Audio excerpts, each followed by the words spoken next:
Nightfall on the plantations of the American South carried a weight heavier than the heat of the day.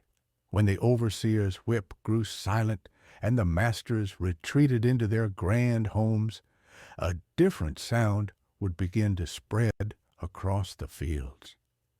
It was not the laughter of freedom, nor the silence of rest, but the soft humming of lullabies that slipped like smoke through the cracks of the cabins.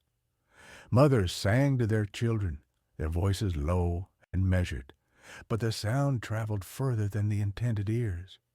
It seeped into the night air, rolled across the cotton rows, and found its way to the windows of the mansions, where the planters and their wives tried to sleep. The songs seemed harmless on the surface, simple melodies of comfort drawn from fragments of old African chants mixed with the hymns imposed by white preachers. Yet behind the gentle notes was something that unsettled even the most hardened masters. They would lie in their beds, restless, listening to the rhythm rising from the quarters. The more they tried to block it out, the more insistent the sound became, burrowing into their thoughts. Many claimed that sleep brought no relief, for the songs followed them into dreams, twisting into the grotesque echoes that returned night after night. By the early 1830s, whispers began to circulate in Georgia about a strange affliction among slave owners. They suffered nightmares, sudden fevers, and a creeping sense of dread that no doctor could explain. A short report appeared in the Georgia Gazette, describing a curious wave of madness among planters, men who woke in the night screaming, drenched in sweat, claiming to hear voices at their windows. The article was quickly removed, the issue recalled, and surviving copies vanished into private collections. Officially, physicians blamed the climate, malaria, or nervous disorders. Unofficially, people understood that the masters themselves had ordered the matter erased, admitting that their minds could be shaken by the voices of their slaves would have been unthinkable, yet the fear gnawed at them. Witnesses described the lullabies as long and drawn out, a thread of sound that seemed endless, circling without conclusion. They began with the softness of a mother's hush, but shifted in tone, slipping into a strange cadence that bordered on hypnotic.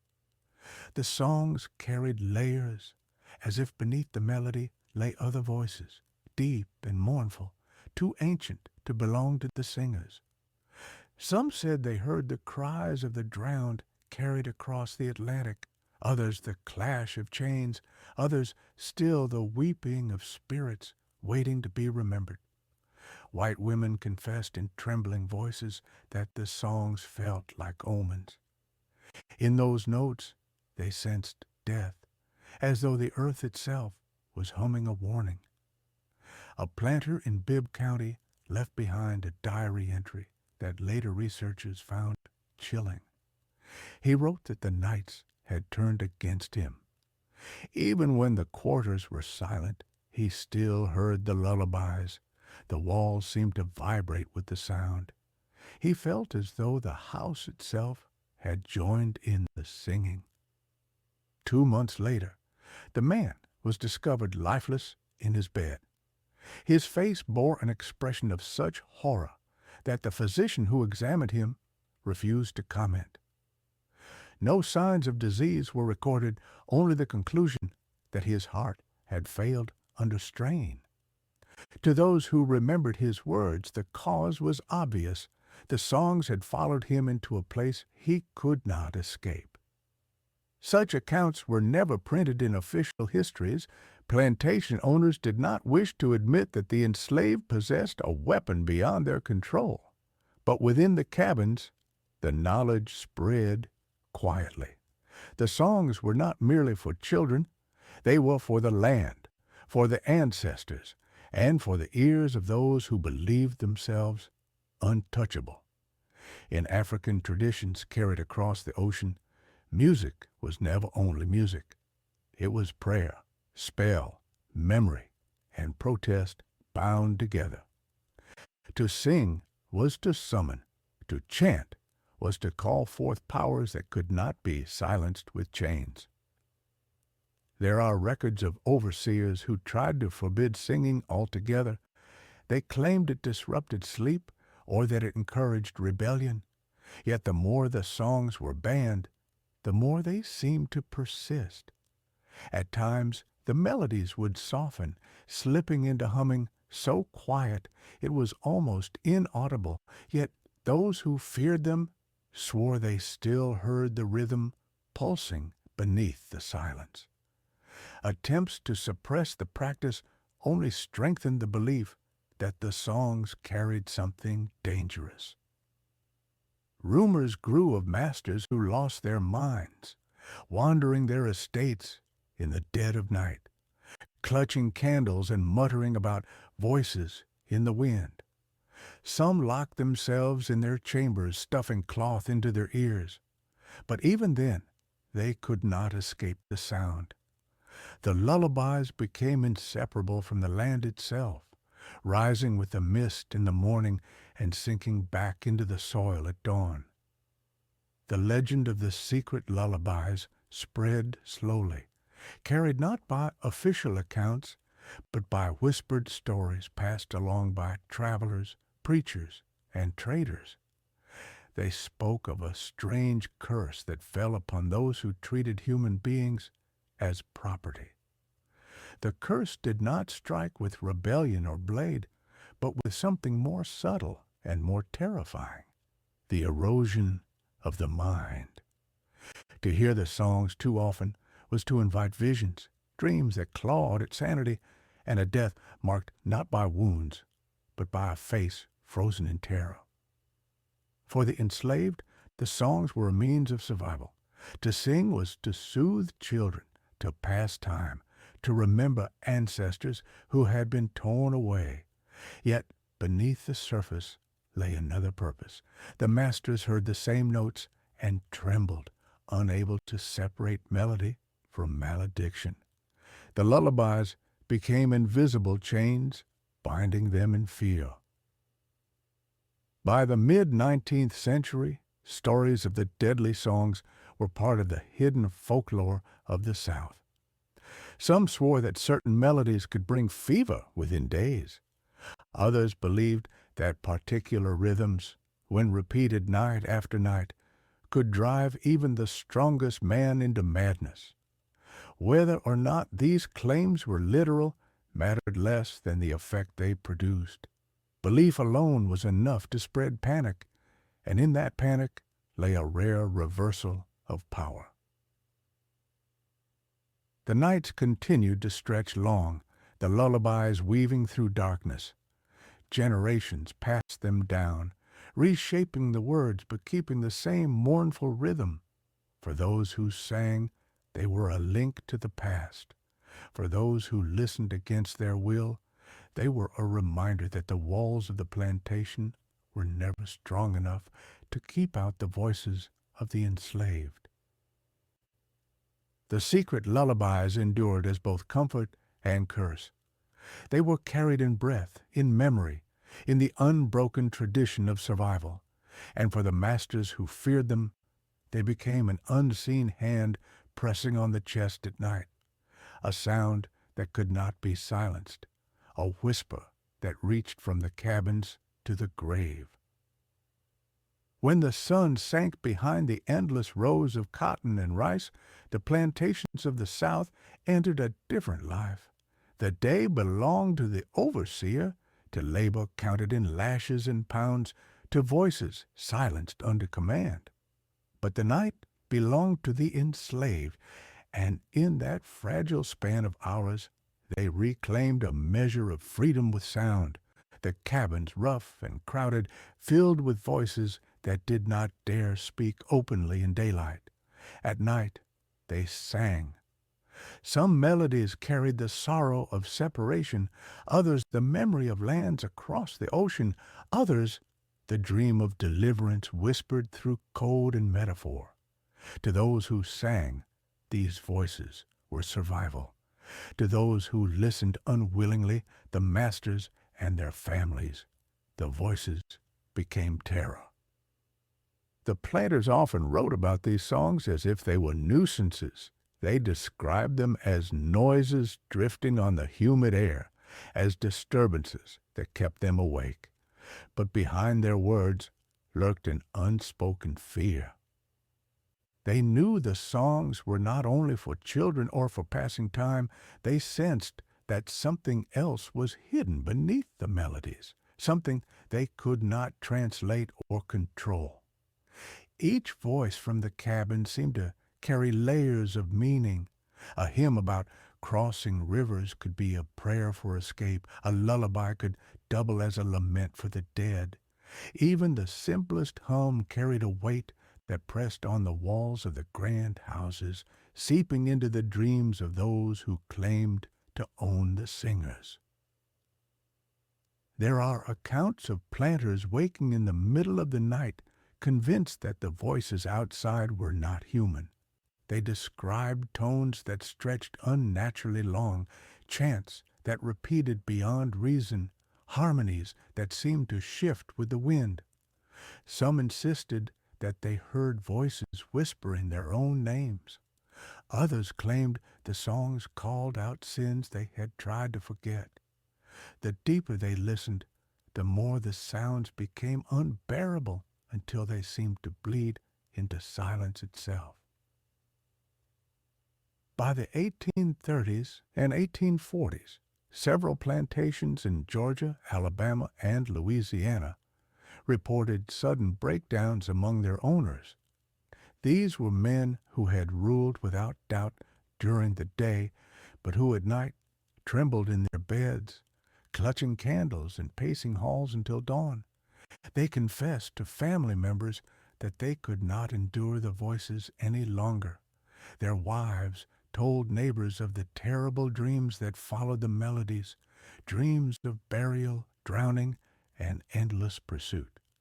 Even when silence reigned outside, the voices still lingered in the mind, repeating like an echo carved into memory.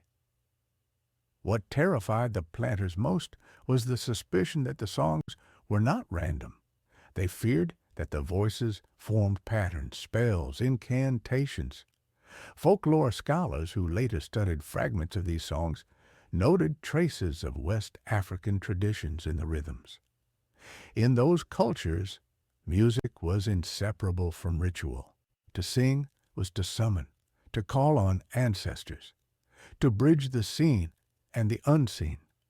On the plantations, stripped of freedom and language, fragments of those traditions remained. The voices became weapons of memory, instruments of defiance disguised as lullabies. Some planters tried to silence the singing through rules and punishments. They banned gatherings after dark, ordered overseers to patrol the quarters, even whipped those caught humming. Yet the voices persisted. If loud singing was forbidden, then soft humming spread instead, a low vibration that carried farther than anyone expected. If humming was punished, then the rhythm returned in hand claps, in foot taps, in the very creak of floorboards. The more they tried to silence the voices, the more impossible it became. The sounds slipped through every barrier, and with each attempt at suppression, the belief in their power grew stronger. Rumors circulated of curses woven into the songs. A planter in Mississippi recorded in his journal that one of his neighbors fell ill within days of hearing a particular melody. The man wasted away despite the best doctors, and in his fever he muttered about the voices calling him into the earth. Another report told of a wealthy widow who insisted that the lullabies whispered outside her windows were predictions of her death.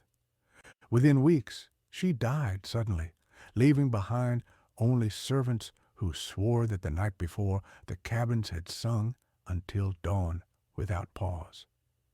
Historians later dismissed such tales as coincidence, as the fevered imagination of guilty consciences.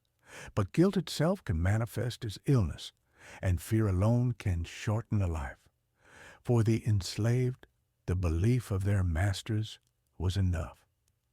If the planters thought the voices carried curses, then the voices became curses. Fear gave the songs their power. The masters, who had once believed themselves untouchable, began to feel hunted in their own homes by nothing more than sound. The voices at night were not always solemn. Sometimes they rose in waves of rhythm, laughter hidden within lament. The melodies could shift from sorrow to something that sounded eerily like triumph. Those listening from their mansions could not tell if the enslaved were mourning, praying, or celebrating. The ambiguity itself was unsettling. A song could sound like grief, but what if it was actually mockery? A lullaby could be comfort for a child, or it could be a curse aimed at the very man who heard it through the window. One of the most unsettling aspects for the masters was that the voices seemed to multiply. A single melody sung by a few could swell into a chorus that sounded far larger than the number of people present. Visitors wrote of hearing harmonies that seemed to come from the ground itself, as if the soil joined in the song.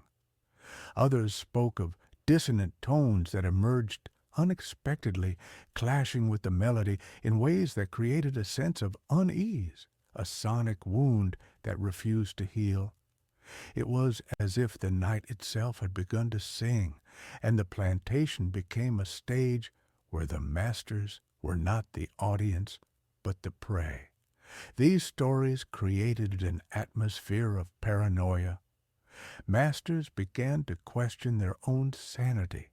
Some moved their bedrooms to the farthest corners of their houses, away from the cabins. Others built thicker shutters or hung heavy drapes in the hope of muffling the sounds. But no matter what they did, the voices seemed to penetrate. The very act of trying to escape them only confirmed their inescapability. By the mid-19th century, tales of these voices circulated beyond the South. Travelers carried them northward, where abolitionists used them as evidence of the haunting price of slavery, proof that no system built on suffering could remain stable. In sermons and speeches, preachers repeated the accounts of curses sung into the night, insisting that God Himself had given the enslaved a power of judgment through their voices. Whether divine or human, the effect was undeniable. The night voices of the plantations became more than song. They became the echo of everything the masters feared and refused to acknowledge. They were the embodiment of sorrow, memory, and resistance. To those who sang, the voices were lifelines in a world that sought to strip them of humanity. To those who heard them unwillingly, the voices were curses that pierced wealth, status, and walls of stone. The legend of these voices remains part of the hidden history of the South. They remind us that power does not always shout. Sometimes it whispers. Sometimes it hums in the darkness. Sometimes it sings lullabies that soothe the child and terrify the master, songs that seem simple, until the listener realizes that they are hearing not just music, but the sound of justice biding its time. The stories of strange lullabies and night voices were whispered from plantation to plantation. But what came next sank deeper into the fears of the South. These were not just harmless songs of grief or memory. Some melodies were said to carry a weight so heavy that even the strongest masters crumbled beneath them. The melodies were described as if they carried madness within their notes, as if sound itself could carve into the human mind and unravel it piece by piece. The enslaved did not possess weapons in the sense their captors understood, yet their voices became sharper than blades. In the dark cabins, melodies rose that seemed to echo the heartbeat of the earth itself. They were slow, drawn out, layered in harmonies that bent the air until silence felt heavier than sound. For the people who sang them, they were prayers, chants, cries of endurance. But for the masters who lay awake in their beds, those same songs became unbearable, gnawing at the edges of reason. Plantation diaries and scattered testimonies speak of men who had once been pillars of local society descending into fear and delirium. A planter in South Carolina began to claim that every night he heard a chorus outside his window calling his name.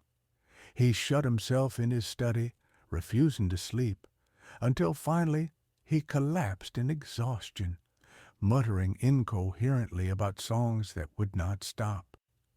Another account from Louisiana told of a wealthy landowner who began to cover his ears with wax each evening, convinced that the lullabies were not human at all, but voices of spirits summoned to torment him.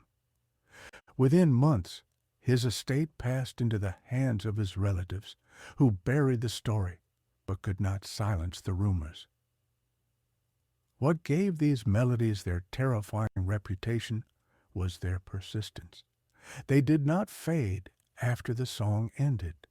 Those who listened swore that the sounds remained echoing in the skull long after the night had passed. It was not merely music, but something that imprinted itself onto memory.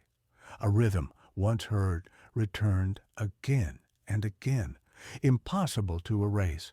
Masters confessed that they heard the same notes even in broad daylight, as if the air itself hummed with invisible voices. The constant repetition blurred the boundary between reality and imagination, and slowly reason began to crumble. Some historians have argued that this madness was nothing more than guilt taking physical form. To live in wealth carved from chains is to invite nightmares, and the melodies became mirrors that forced men to hear the pain they caused. Yet there were details too precise to dismiss. Neighbors recorded hearing the same strange patterns drifting from cabins at night, sounds that did not resemble hymns or familiar tunes. The melodies were said to bend between major and minor tones in ways that unsettled the ear.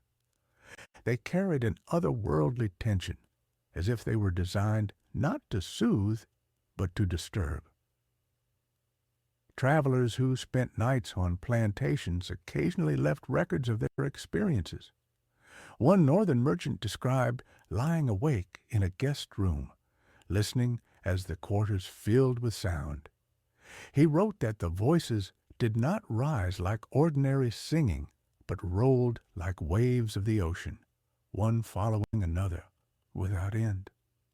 The songs seemed to stretch the night itself, and by dawn he felt as if he had not slept at all.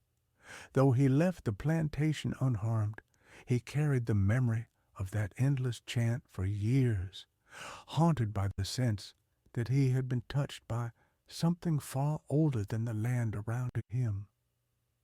Among the enslaved, stories circulated about masters who broke under the pressure of the melodies.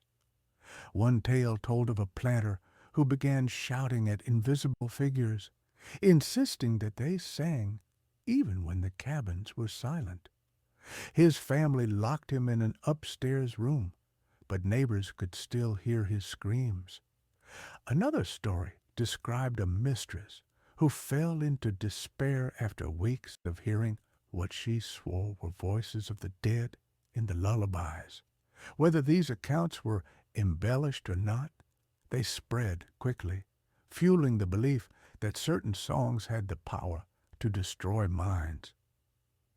The idea of music as a weapon was not new. Across Africa, chants had long been used in rituals of healing and of cursing. The enslaved, torn from their homelands, carried fragments of these traditions with them. Even when languages were broken and cultures shattered, the rhythm remained. A steady beat, a rising melody, a haunting harmony.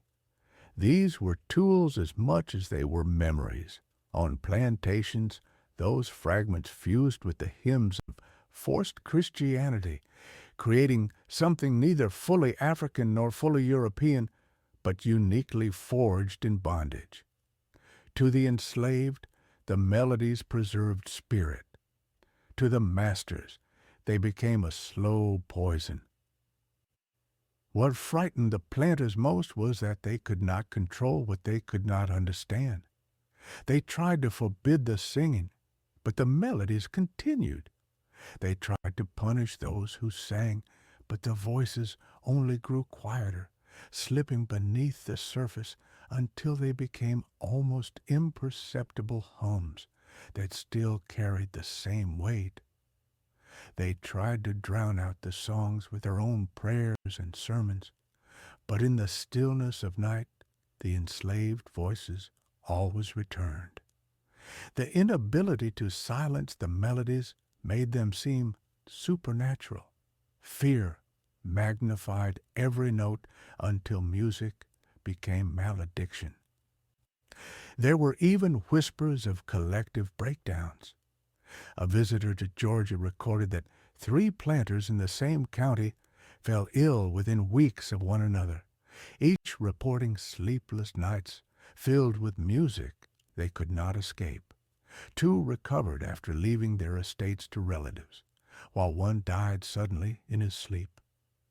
The local papers attributed it to disease, but in private conversations, the explanation was always the same. The melodies had claimed another victim. The more the legend spread, the more powerful the melodies became in the imagination of both enslaved and free. Belief itself turned the songs into instruments of terror. To those who feared them, every note confirmed the possibility of madness. To those who sang them, each performance carried the memory of ancestors and the hope of justice, even if that justice arrived only in the form of a broken master. In time, the phrase melodies of madness began to circulate in whispers. It was never written down in official records, but it was understood in the stories passed between travelers, neighbors, and the enslaved themselves. It referred not to one particular song, but to the shared belief that music could bend the mind, that voices rising from the cabins could pierce even the walls of mansions and tear reason apart.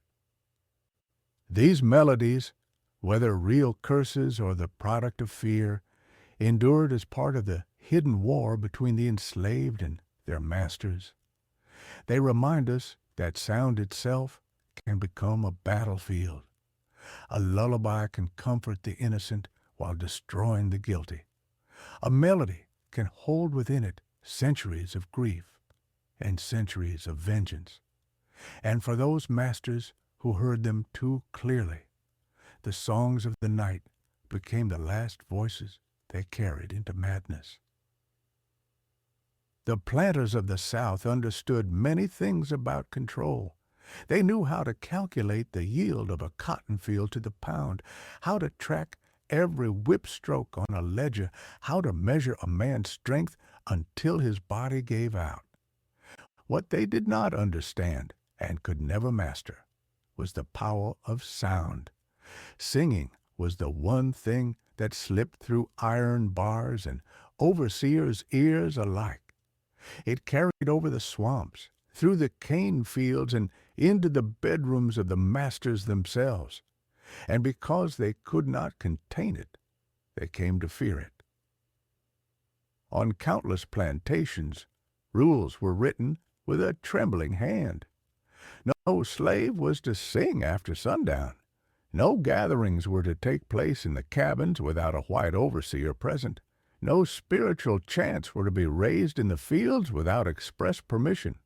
The reasons given on paper were always practical. Singing kept workers from concentrating on their tasks. Singing was said to make it easier to plan escape or rebellion. Singing might inflame restless spirits. But underneath these official justifications lay something deeper, something that no planter dared to say aloud. The songs were changing them. Those who lived closest to the cabins spoke first of it. Overseers who patrolled at night would return pale, unable to sleep, their ears still ringing with the half-heard words that seemed to echo long after silence fell. Wives of planters confessed in private diaries that they heard melodies drifting through their dreams, low moans that turned into sobs, lullabies that carried grief so raw it seeped into their bones. By morning they would wake trembling, unsure whether the sound had been real or imagined. Doctors of the day, blind to what they did not wish to see, labeled it hysteria, nervous disorders, or swamp fever. But behind closed doors, even the proudest families whispered that the voices of the enslaved carried a force no science could explain. Reports from Georgia and South Carolina in the 1830s and 1840s describe entire plantations thrown into unrest not by rebellion of arms, but by rebellion of song. Men who prided themselves on their iron will began suffering nightmares so vivid that they feared sleep itself. Some claimed to hear the names of their ancestors sung in tones that mocked or accused them. Others swore that the songs carried warnings, counting down nights until death. A planter in Chatham County wrote in his private ledger that each time the voices rose, one of his household would fall ill. First a daughter coughing blood, then a son crippled by fever, and finally his own wife struck mute. He outlawed music on his land and doubled the patrols. Yet even then he admitted in the margins of his book that he still heard humming beneath the crackle of the fire, a low vibration that seemed to come from the very earth. Fear gave birth to punishment. On some estates, any enslaved person caught singing at night was whipped until their voice broke. Instruments were confiscated, gatherings dispersed, and even mothers rocking children to sleep were silenced with threats. Still, the music persisted. It moved underground, into whispers, into rhythmic pounding of feet on dirt floors, into the rise and fall of breath, timed together like waves. Silence could not hold it.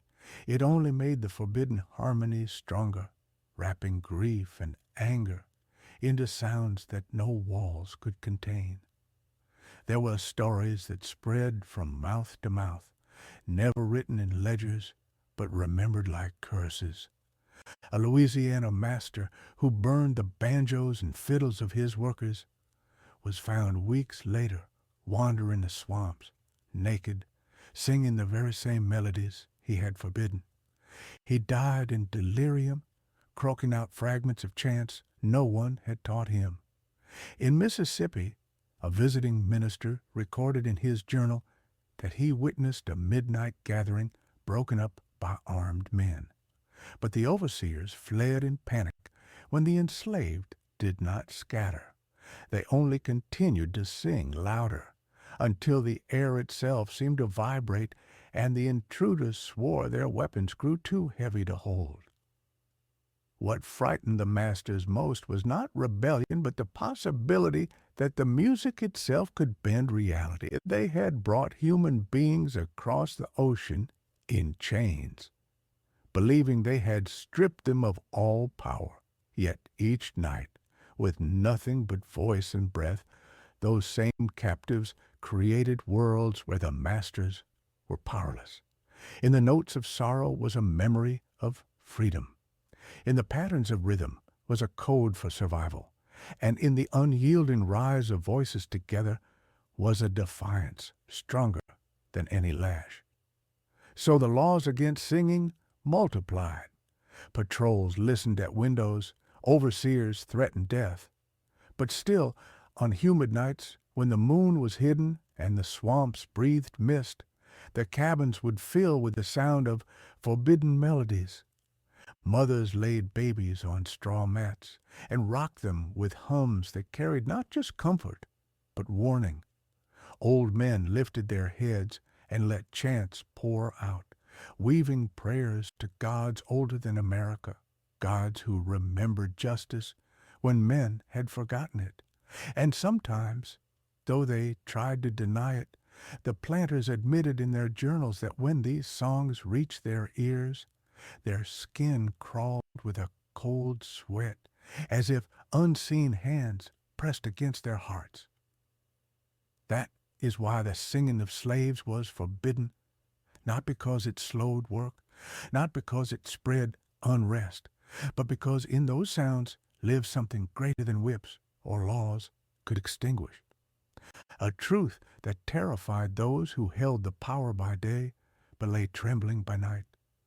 A truth that no decree could silence, that even in chains the human spirit finds its voice, and that voice, once raised, could haunt the guilty into their graves. The South was built on labor measured in blood and silence, yet the silence never truly lasted. Beneath the crack of whips and the endless grind of toil, a hidden pulse moved through the plantations. It rose after sundown when work was finished, when the air grew thick with the smell of pine smoke and sweat, when the night pressed against the cabins like a second skin. That pulse was rhythm. It began in the tapping of hands against wooden boards, in the stamping of feet against packed earth, in the deep hum of voices that carried memory across oceans. To those who sang, the rhythms were survival. To those who listened unwillingly, the masters and overseers, they became sounds of terror that clawed at the edges of the mind. Unlike lullabies or hymns, these rhythms had no need for words. They spoke in patterns older than any plantation, patterns carried from Africa through centuries of capture, loss, and defiance. They were not meant for comfort, but for endurance, not for pleasing ears, but for binding souls together in resistance. The enslaved would gather in secrecy, bodies swaying in sync, hands clapping until the night itself seemed to tremble. A single beat, repeated over and over, could shift the air until those who heard it felt trapped in a loop that had no end. The rhythms became a doorway to something beyond the ordinary, and the masters who stumbled upon these gatherings often recoiled, convinced they had glimpsed not just music, but sorcery. Plantation records, when stripped of their polished lies, hide hints of this fear. A Virginia landowner wrote of his inability to sleep after hearing the clapping chants drifting from the quarters. He described the beat as steady, inescapable, as if each thud of palm on wood struck his chest directly. He grew restless, pacing his halls, until finally he collapsed in exhaustion. Within weeks, his health deteriorated. He blamed fever, but his neighbors whispered that he had been broken by the very rhythms he tried to silence. In Mississippi, a widow swore that after her husband ordered patrols to break up a midnight gathering, he returned pale and trembling. He could not explain what he had heard, only that the sound seemed endless, echoing in his skull for days until he began to mutter incoherently. He died soon after, raving about drums no one else could hear. The rhythms of darkness thrived precisely because they could not be contained. Instruments were forbidden, yet hands and feet required no tools. Bans were issued, yet clapping could be disguised as work or play. Even the walls of cabins joined in, vibrating with the force of collective sound. When many bodies struck the same rhythm together, the plantation itself seemed to shake. To the enslaved, this was unity. To the masters, it was madness. For how could men who believed themselves lords of the earth stop the beating of flesh against wood, the pounding of feet against ground, the murmurs rising into chants that thickened the night air? Travelers sometimes describe these rhythms in their journals. One merchant from New England wrote that he spent a sleepless night at a plantation in Georgia, listening to what he called unearthly drumming. There were no drums, only hands. Yet the sound swelled into something greater than the sum of its parts. It seemed to pulse from every direction, filling the darkness with a presence he could neither see nor escape. By dawn, he felt drained, as though he had been pulled into a current far stronger than his own will. Though he tried to forget the experience, he admitted years later that the memory returned each time he closed his eyes in silence. The masters feared this not only because it unsettled them, but because it seemed to spread. Madness does not remain contained.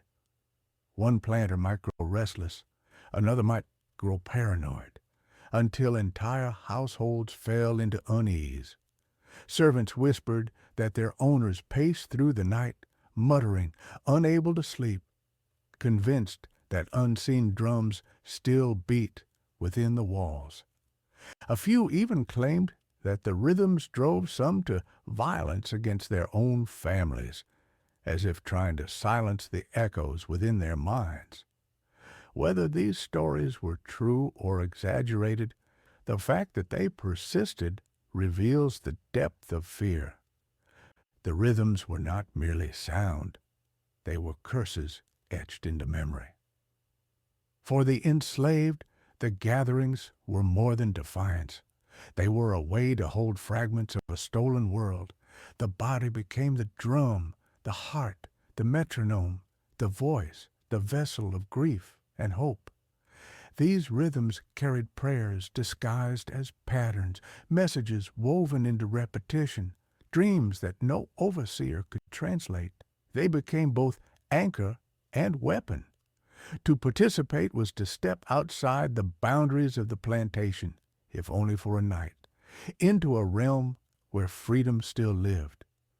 To hear them unwillingly was to be reminded that the enslaved were never silent, that beneath the imposed order lay a storm of sound waiting to consume those who had built their lives on chains.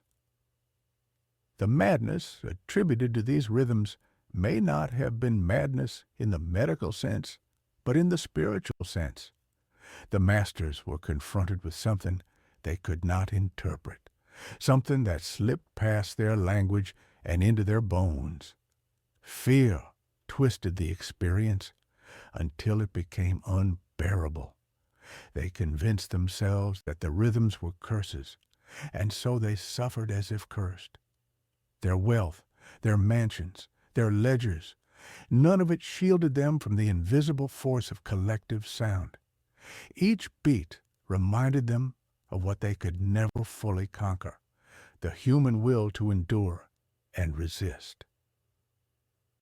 By the eve of the Civil War, rumors of plantations haunted by night rhythms had become widespread. Abolitionist writers repeated the stories as proof that slavery carried its own doom. They argued that no system so unnatural could survive when even the voices of the oppressed turned into weapons of destruction. Whether these accounts were taken as folklore or fact mattered little. The belief itself was enough to instill dread, and in that dread, the enslaved found a form of power that no law could erase. The rhythms of darkness endure in memory because they were more than music. They were the sound of survival made flesh, the echo of ancestors refusing silence, the murmur of justice taking shape. For the masters, they were madness, a slow unraveling of reason, a reminder that no amount of control could still the pulse of human defiance. Each night the rhythms returned, pounding against the fragile walls of order, whispering of freedom, dragging those who resisted them into sleepless terror.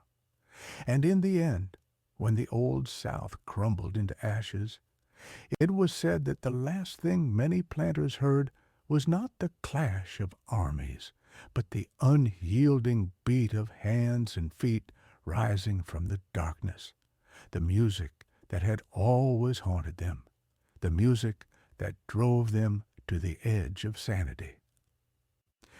The South lived by an illusion of control.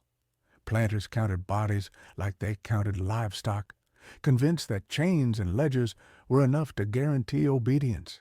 Yet, in the silence of night, when the cotton fields lay still and the lamps in the mansions dimmed, another reality surfaced. It was a reality built not of whips and walls, but of whispers, of songs too quiet to suppress, of melodies that carried despair like smoke. The enslaved sang because they had to, because silence would have crushed them.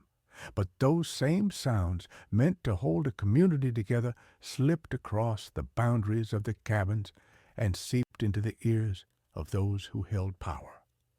For the masters, the whispers and songs became more than noise. They became poison. At first it seemed harmless, no more than humming to children or low chants to ease exhaustion.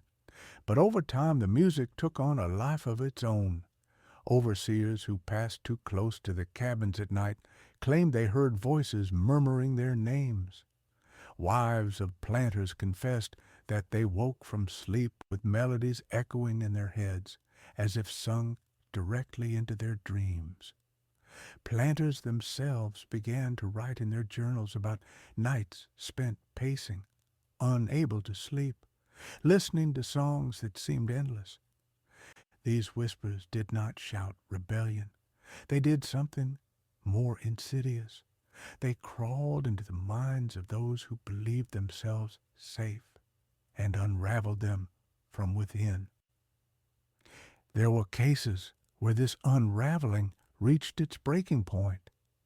In Georgia, a landowner was discovered in his study, lifeless, a pistol by his side. He'd left no note, but his ledger from the previous weeks was filled with erratic scrawls about voices that would not stop, about a humming that followed him even when the cabins were silent.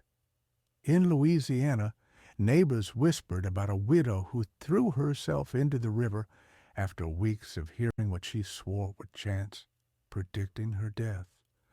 In Mississippi, a young overseer hanged himself in the barn, leaving behind a single page torn from his notebook with the words, "The songs are inside me," written in a trembling hand. Whether these accounts were literal or shaped by rumor, they carried a truth that haunted the South.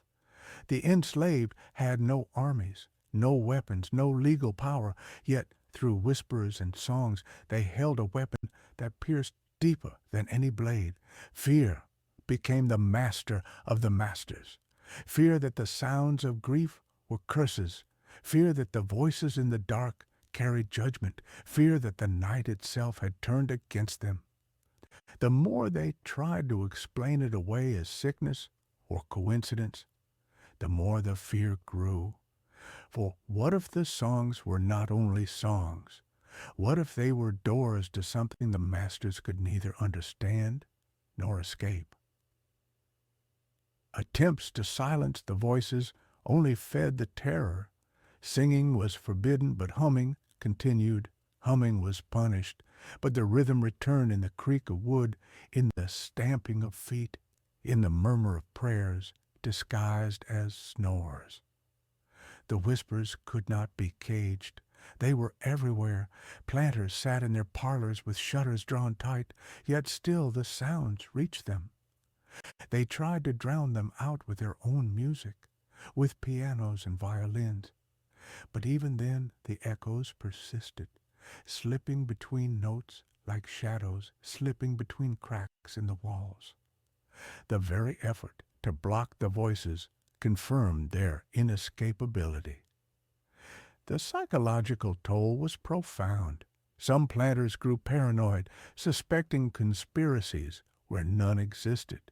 They believed the enslaved sang not for themselves, but to torment their masters intentionally. Others convinced themselves that the songs carried actual curses, and every misfortune became proof. A child falling ill, a failed harvest, a sudden accident, each was traced back to the whispers at night. Fear fed upon itself until even the most rational men lost their grip. The South prided itself on order and reason, yet in the dark hours its rulers were reduced to trembling figures waiting for sounds they could not control. For the enslaved, the whispers and songs were lifelines. They were ways to mourn without breaking, ways to share strength when hope seemed impossible. Yet even they began to recognize the strange effect the sounds had on the masters. Tales spread of planters driven to drink, to madness, to death. These stories became folklore, warnings, and encouragements whispered around fires. The message was clear. The oppressors could be broken not only by rebellion of arms, but by rebellion of sound. The suicides became part of the legend. Families tried to hide them, but word spread quickly along rivers and roads. A planter who drowned in his own pond, a mistress who leapt from a balcony, an overseer who cut his wrists in the field he once patrolled. Each death was wrapped in the same whispered explanation. The songs had gotten to them. They had listened too long, too closely, until their minds fractured under the weight of grief that was never theirs to carry.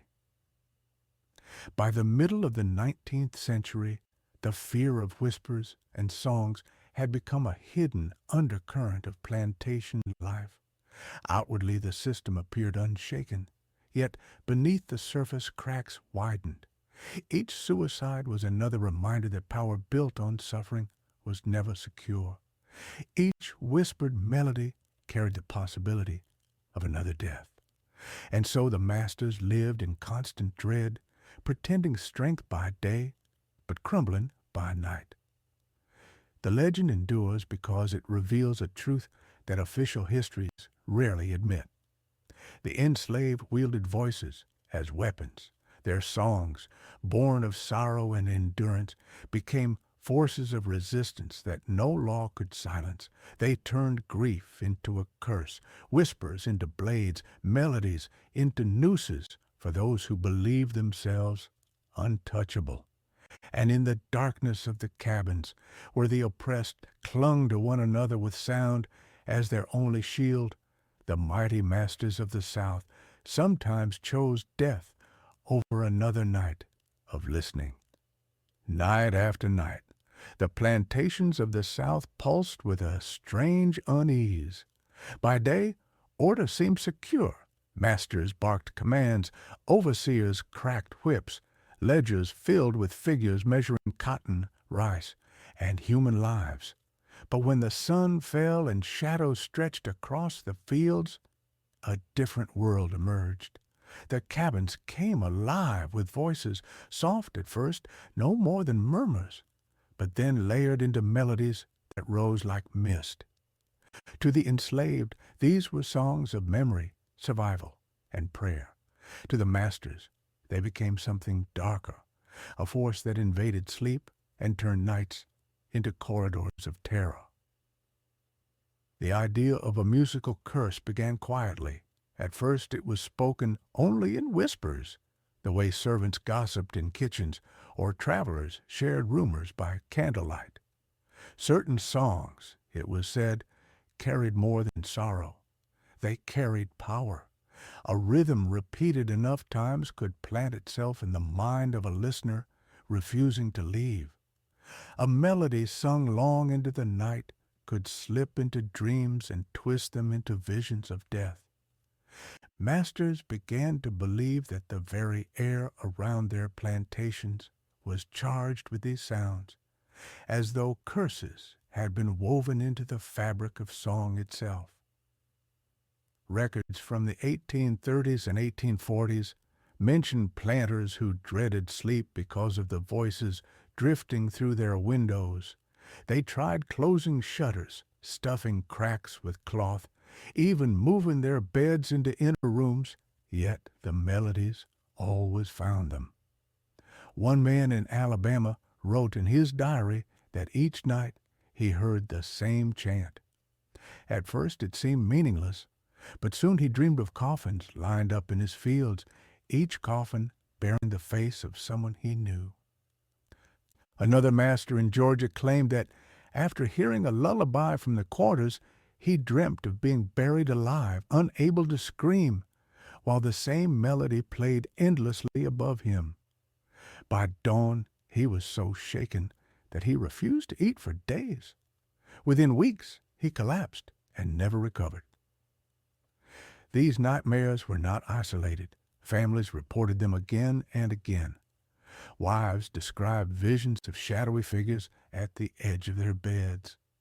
Children woke, screaming about songs they could not stop hearing. Overseers swore that the rhythms followed them even when they rode miles away from the plantation. What made the curse so frightening was that it required no contact, no confrontation, no rebellion in the daylight. It was invisible and inescapable. The enslaved needed only to sing, and the masters were haunted. For those who suffered, the line between dream and waking began to blur. Some walked the halls of their mansions at night with candles, muttering to themselves, terrified of closing their eyes. Others tried to drown out the sounds with their own music, playing pianos or fiddles late into the night. But the melodies from the cabins seemed always to seep through, weaving themselves between the notes until even the instruments of the masters betrayed them. A few became convinced that the songs were spoken in another language, one that called spirits into their homes. The inability to understand gave birth to paranoia. If they could not translate the words, they could not know what fate was being sung against them. The enslaved themselves sometimes spoke of the songs as if they carried power. They did not call them curses outright, but they knew that the masters feared them. They knew that whispers of madness and nightmares spread quickly among white families, and this fear became a kind of shield. To continue singing was an act of defiance, a way to turn grief into resistance. If the masters suffered from the echoes, then so be it. The curse was simply the truth of suffering reflected back upon those who had caused it. One of the most chilling accounts comes from a physician who visited a plantation in Louisiana. He recorded that the master of the estate had grown gaunt, convinced that he was being slowly killed by music. The man claimed he heard singing even when no one's lips moved. He believed that the lullabies sung in the cabins were directed at him personally, that every note was meant to drag him closer to the grave. The physician dismissed it as hysteria, but within months the planter was dead, found in his bed with eyes wide open, as if he had seen something that froze him in terror. The enslaved whispered that the songs had taken him. By the 1850s, the legend of the musical curse was firmly rooted. It was said that entire families abandoned plantations after nights filled with nightmares. unable to bear the weight of invisible voices. Others stayed but lived in constant dread, their health wasting away under the strain of sleeplessness and fear. The curse did not need to strike quickly. Its strength lay in erosion, in the steady unraveling of the mind. A single melody sung for weeks could hollow a man until he was little more than a shell. The curse revealed a paradox. The masters wielded total control by day, yet were powerless by night. Their wealth, their weapons, their overseers meant nothing when dreams turned against them. They tried to legislate silence, to forbid gatherings, to punish anyone caught singing. Still the voices persisted, sometimes louder after punishment, sometimes softer, slipping into the smallest cracks of sound until they could not be traced or stopped. The harder the masters fought, the more helpless they felt, and the more the curse grew in strength.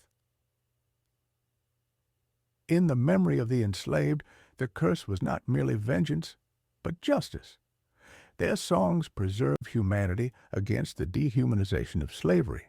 If those same songs drove the guilty to madness, it was proof that truth could not be silenced.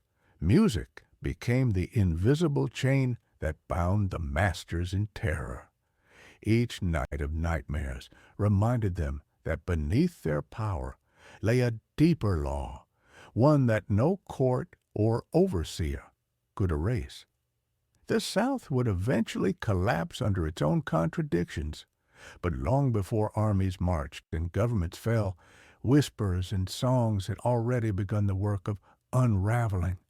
Each nightmare endured by a master was a reminder that he was not beyond consequence.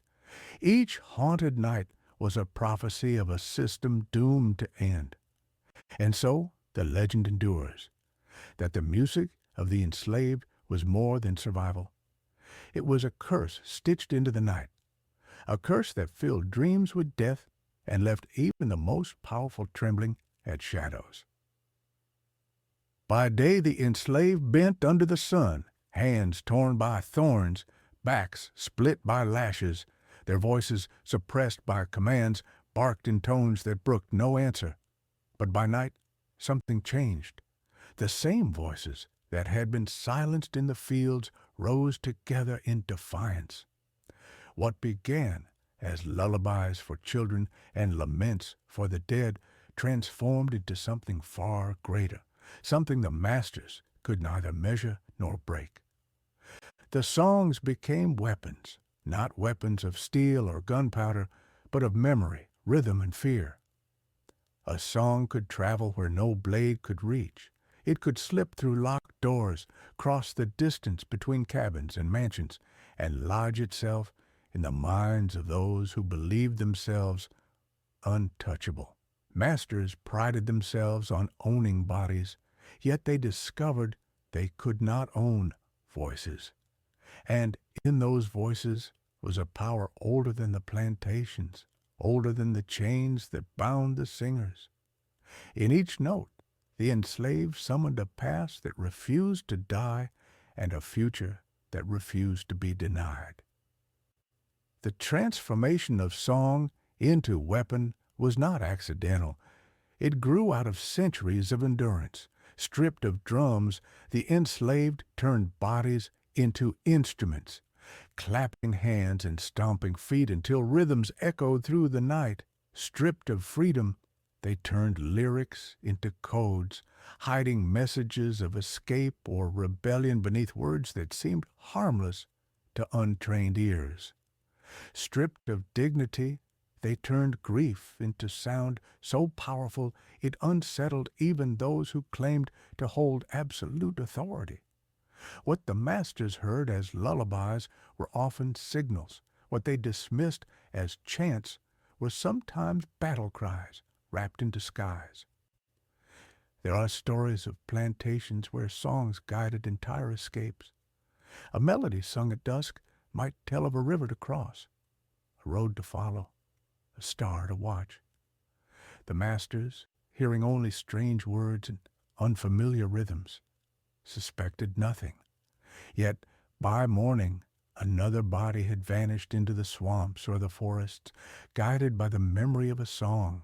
In this way, music struck blows that no overseer could anticipate. It turned the language of the oppressed into an unbreakable code. But the songs struck deeper blows as well, blows that did not free bodies, but instead attacked the very minds of the oppressors. Planters complained of melodies that returned again and again, like a haunting refrain they could not silence. They grew afraid of the gatherings in the cabins, not because they expected revolt at that moment, but because they feared the invisible erosion of their own sanity. A song repeated long enough began to sound like a curse. A rhythm strong enough made walls vibrate, until masters swore the very earth was conspiring against them. What terrified them was not the possibility of open rebellion, but the reality of invisible war. One Louisiana planter admitted in his private notes that he dreaded nightfall more than any uprising. He described the sound of voices swelling together, beginning in softness, then rising into harmonies that seemed to carry the weight of centuries. He wrote that he felt the songs were directed at him personally, that each note judged him in silence. His health declined rapidly, and within a year he was dead. Neighbors called it fever. Those who lived on his land whispered that the songs had taken him. This was how music became a weapon, by turning weakness into strength. The enslaved could not strike openly, but they could sing in ways that gnawed at the minds of those who oppressed them. The masters who believed themselves invincible discovered that sound could bypass their whips, their chains, their laws, and reach the one place they could not defend the inner chambers of their own thoughts. To fight voices was impossible. To ban songs only made them stronger. By the 1850s, the fear of music was so widespread that entire codes of silence were imposed. Singing was outlawed on some plantations after sundown. Overseers patrolled specifically to listen for whispers or humming, yet none of it worked. The more it was forbidden, the more it flourished underground. Songs became softer, more secret, yet also more powerful. A lullaby hummed under the breath could be more unsettling than a full-throated hymn. A rhythm tapped against a wooden floor could echo louder in the imagination than any drum. In their attempts to silence music, the masters only confirmed its power, transforming it into a force of resistance greater than they had ever faced. Travelers wrote of encountering this strange battle in their journals. Some described hearing voices rising from the cabins and feeling unsettled without knowing why. Others confessed to sleepless nights after hearing chants they could not forget. Even those who supported slavery admitted in private that the music of the enslaved carried something that unnerved them. They could not name it, but they felt it. It was as if grief itself had taken form in sound and turned into a weapon against all who heard it without understanding. The enslaved knew this power. They saw the fear in the eyes of overseers who pretended to be unmoved. They noticed the nervous way masters tightened shutters at night. They understood that the songs were no longer just for them, but also against those who tried to destroy them. Each note carried a double-edged comfort for the oppressed, torment for the oppressor. Each rhythm was both shield and sword. The legend of songs as weapons endured because it spoke to a truth too deep to erase. In a world where bodies were bound, voices remained free, and those voices became the battlefield where the enslaved struck back. No whip could silence them, no law could erase them, no mansion could keep them out. Masters who tried to rule through fear found themselves ruled by it instead. Their nightmares were filled not with armed revolts, but with melodies that would not let go. When we speak of resistance today, we often think of chains broken by force or armies rising in battle. But on the plantations of the South, there was another kind of war, a war fought with sound. Songs became weapons sharp enough to cut through silence, strong enough to wound without spilling blood, relentless enough to remind the guilty of their crimes night after night. And in that invisible war, victory belonged not to those who wielded whips, but to those who sang. The enslaved were denied everything but breath, and even that was controlled by the rhythm of labor and the lash. Yet breath carried sound, and sound could not be caged. Out of their suffering rose spiritual songs, hymns stitched together from fragments of African memory and the imposed language of the Bible. These songs were more than laments. They were prayers turned into weapons, faith sharpened into a blade, prophecy woven into melody. For the enslaved, they were lifelines. For the masters, they became omens, shadows of death delivered in rhythm and verse. The spirituals were not sung for beauty, though they carried a haunting beauty of their own. They were sung to remind the living that they were still alive, and to remind the dead that they had not been forgotten. When dozens of voices joined in a single refrain, it was as if centuries of pain had been gathered into a sound too immense to silence. The masters often mistook these hymns as harmless worship, but beneath the surface they felt the vibration of something more. They heard promises of judgment. They heard whispers of death. To the enslaved, a hymn could be both a plea to heaven and a curse upon the earth. Lines about crossing rivers or walking into light carried double meanings. To one listener, they spoke of paradise after death. To another, they signaled escape, resistance, or vengeance. The ambiguity was power. It allowed the enslaved to cloak their rebellion in prayer. Yet the masters, who listened without comprehension, could not shake the feeling that these songs prophesied their ruin. There were stories of masters who withered under this invisible weight. A planter in South Carolina grew pale and sleepless after weeks of hearing a hymn that repeated the words about laying burdens down by the river. He confessed privately that he dreamt each night of drowning, pulled under by invisible hands, while voices sang above him. He died of what doctors called heart failure, though his family swore he was driven into the grave by those songs. In Louisiana, a mistress claimed she woke every night to the same hymn rising from the quarters. Within months, she refused to leave her bed, convinced that the voices were heralding her death. She too was gone before the year ended. The power of the spirituals lay not only in words but in rhythm. A chorus of voices, layered with clapping hands and stamping feet, could shake the earth like thunder. For the enslaved, this rhythm was survival, a reminder that they still had bodies to move and hearts to beat.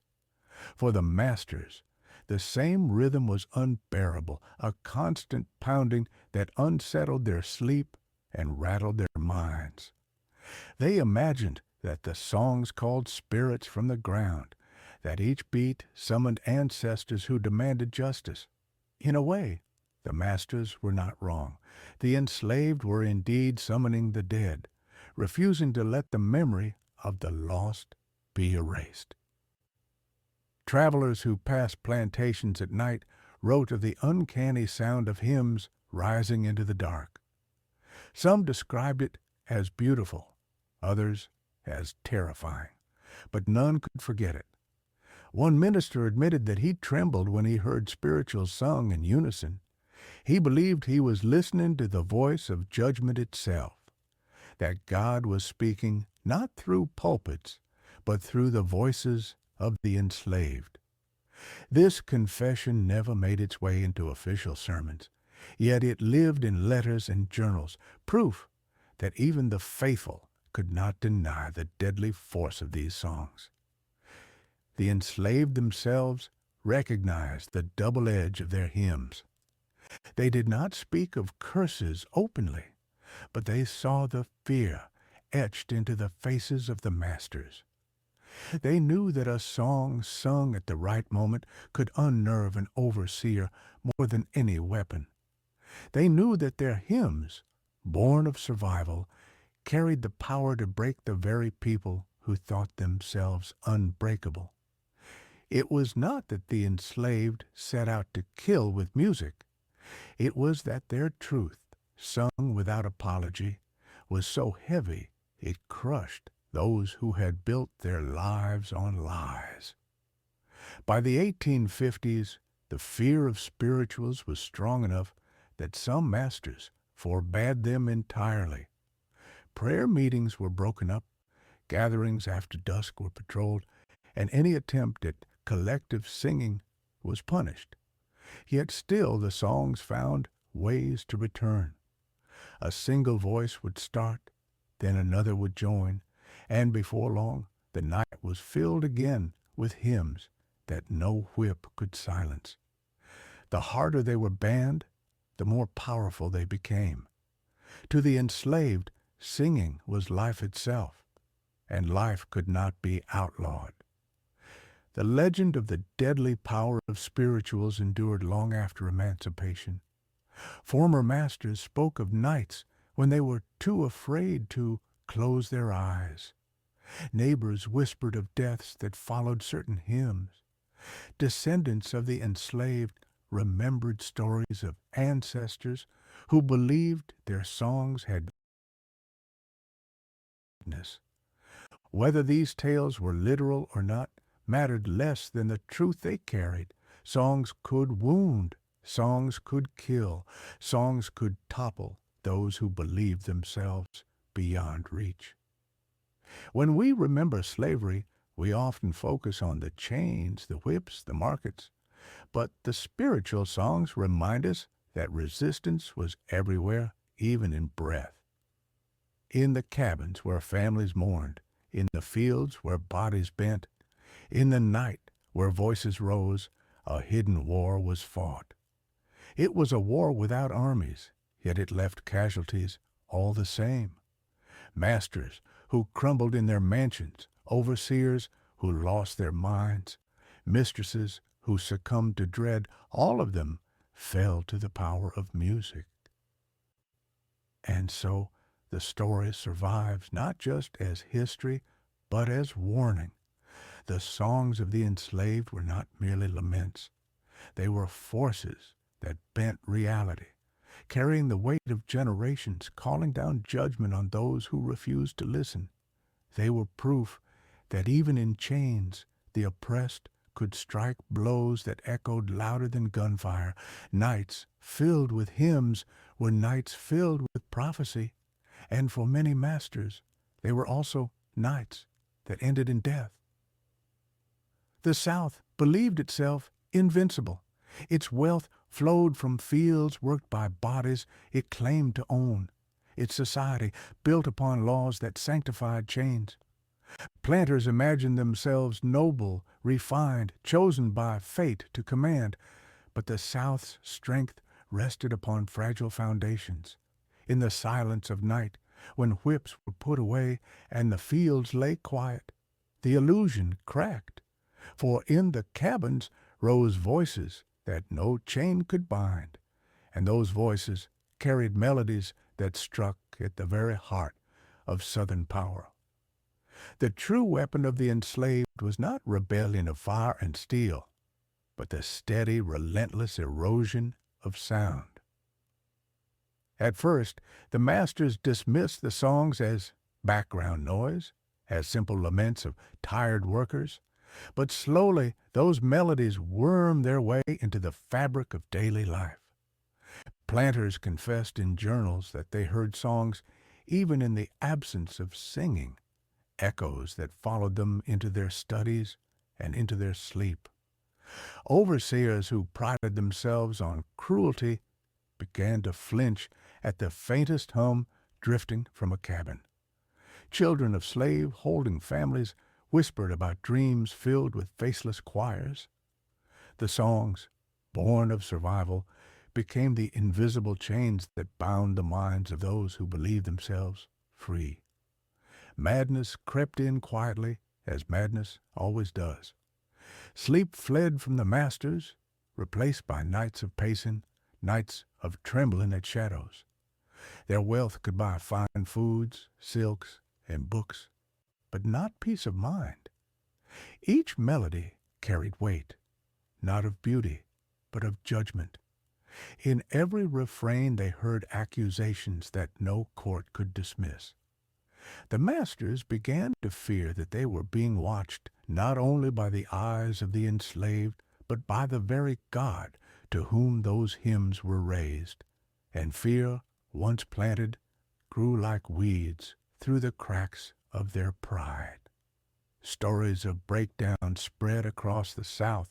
A landowner in Virginia was found wandering his fields barefoot, muttering fragments of a hymn sung by his enslaved workers. He claimed he could not silence the words, that they clawed at his mind like talons. In Mississippi, an overseer grew violent, not from strength, but from terror, lashing out wildly until he collapsed in exhaustion, convinced that the voices were circling him in the dark. A mistress in Georgia spent her final months refusing to eat or speak, staring at her ceiling as if listening to music no one else could hear. The newspapers rarely reported these tales, yet they survived in letters and oral accounts. They became whispers passed between families, reminders that wealth could not shield one from the curse of sound, and always the conclusion was the same. The melodies of the enslaved had broken another soul. The system depended on control, but how could control be maintained when the very voices of the oppressed dissolved the sanity of their oppressors? Attempts to stop the madness only fed it. Singing was forbidden, but whispers replaced songs. Whispers were punished, but the rhythm returned in footsteps, in the pounding of washboards, in the clapping of hands muffled against knees.